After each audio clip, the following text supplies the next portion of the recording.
Madame, Monsieur, bonsoir, bienvenue dans ce journal largement consacré comme chaque soir depuis hier aux élections américaines de 2024, le scrutin qui touche à sa fin aujourd'hui et il nous reste plus que quelques heures avant de connaître le nom de celui ou celle qui succédera à Joe Biden à la Maison Blanche. Voici l'essentiel de l'actualité de ce mardi. Le jour J a sonné, les Américains et Américaines sont appelés à voter pour élire leur 47e président ou présidente des États-Unis. Donald Trump arrivera-t-il au pouvoir après sa victoire en 2016 ? Kamala Harris deviendra-t-elle la première femme noire à être élue à ce poste ? En tous les cas, le suspense est à son comble. À l'heure où je vous parle, aucun institut de sondage n'arrive à départager les deux candidats républicains et démocrates. Et pour connaître ce résultat qui, quoi qu'il arrive, marquera un tournant pour toutes et tous, sachez que c'est à vivre sur IA1 puisque je vous donne rendez-vous demain soir dès 20h pour notre grande soirée spéciale consacrée à ces élections américaines. Ensemble, nous vous donnerons les premiers résultats, état par état, et nous les analyserons au fur et à mesure de la soirée. Retour en France pour vous informer que le groupe Auchan a annoncé dans son plan social la suppression de plus de 2389 postes, la fermeture de dizaines de magasins et prévoit de réduire la surface de vente d'au moins 25%. Plusieurs centaines d'enseignes sont concernées. Les salariés sont sous le choc de cette nouvelle qui est redoutée et espèrent des solutions.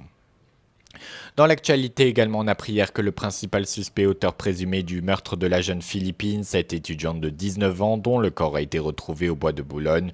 L'homme de 22 ans qui, juste après le drame, avait trouvé refuge en Suisse, a accepté son extradition vers la France, qui aura lieu demain, mercredi, sous haute sécurité.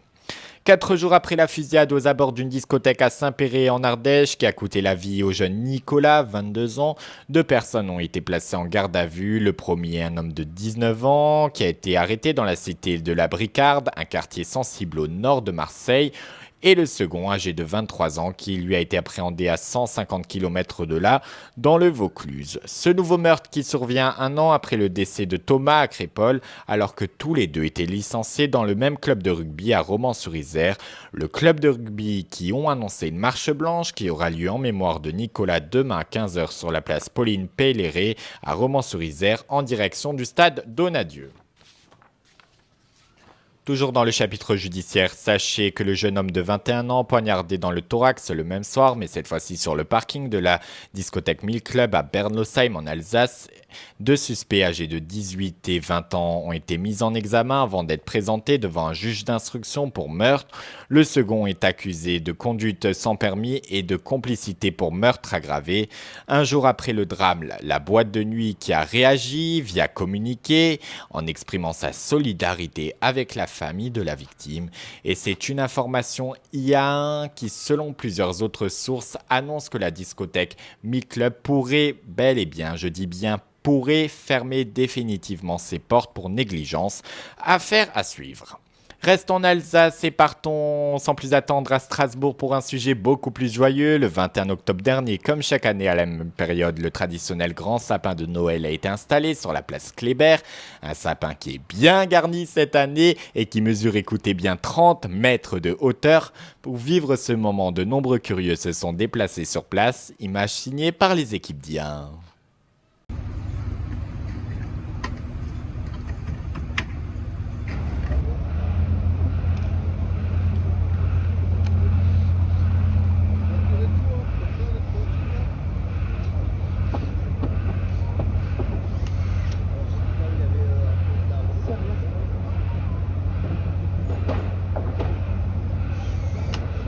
Je vais voir comment ça fait. C'est conçu pour les gens. Et je voulais prendre en photo à l'intérieur. Je voulais pas ça. Peut-être que c'est mort. Non. Ah, bah là, ils ont déjà travaillé dessus. C'est du béton,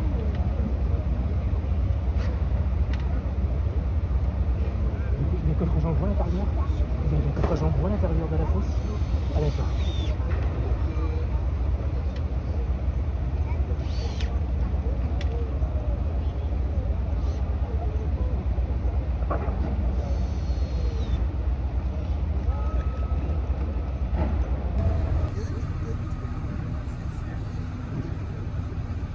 Et lors de l'installation de ce sapin sur la place Kléber, nous avons rencontré Henri Plergangloff, responsable technique qui est sur place depuis de nombreuses années pour cette installation.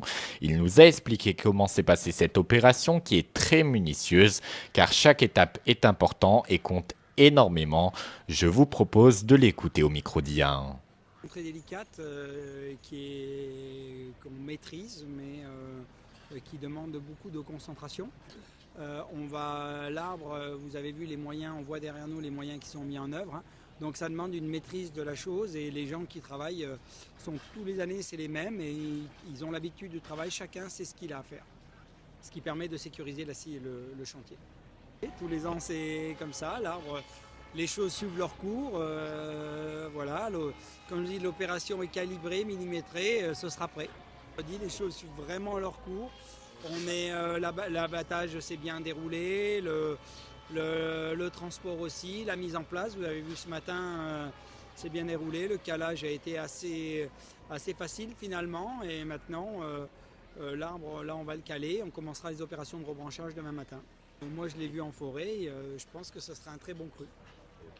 Tout autre chose à présent, parlons de cette tendance dont tout le monde parle sur les réseaux sociaux depuis quelques jours. Il s'agit de l'actrice Adèle Exarchopoulos qui s'est amusée à chanter en voiture lors de l'émission Station Service avec Loris Gugliano, un titre du rappeur Jul, Sous la Lune, dont le refrain est désormais connu de tous.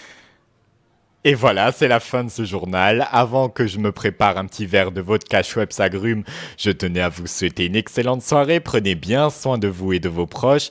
Et quant à nous, on se donne rendez-vous demain soir dès 20h pour notre grande édition spéciale consacrée aux élections américaines de 2024. Bonne soirée, à demain sur Rien!